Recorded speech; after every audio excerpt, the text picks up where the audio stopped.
ग्राम पंचायत चकेरी का मामला, जहां पर कि विक्रम चौहान के द्वारा जन सुनवाई के दौरान कलेक्टर कार्यालय में 22/7/2025 को आवेदन दिया गया था कि ग्राम में एक शौचालय बनाया कि जहां पर कि 31,000 के पेवर लगना थे, वो अभी तक नहीं लगे। उसका फर्जीवाड़ा करके पैसा निकाल लिया गया।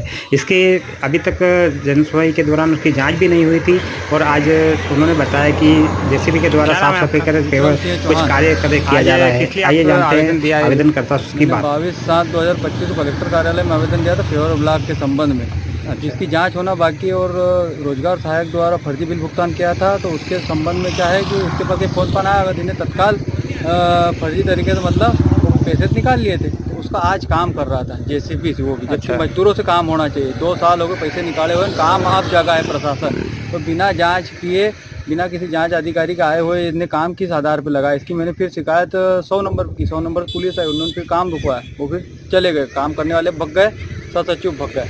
10-12 साल हो गए सचिव को चकेरी पंचायत में रहते हुए।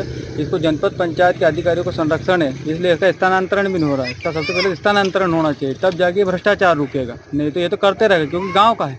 आवेदन अभी आपने थाने पर दिया है? ये थाने पे मैंने आवेदन दिया कि साहब इसके ऊपर कार्रवाई की जाए। जनपद सीओ भी ध्यान नहीं दे रहे कोई। मैंने मुक्ति कार्रवाई है, मुक्ति सीएम हेल्पलाइन भी करी, वो सीओ ध्यान नहीं दे रहा है कोई। सीओ मैडम क्या कहना चाह रही है? सीओ मैडम से मेरी बात नहीं हुई। सीओ मैडम से मेरा मतलब है कि प्रथम अधिकारी वही रहते हैं जितने सीएम हेल्पलाइन रहती है। तो उनका कर्तव्य है कि कम से कम सीएम हेल्पलाइन क्या है, किस गाँव की कितनी हो रही देखे तो सही कम से कम।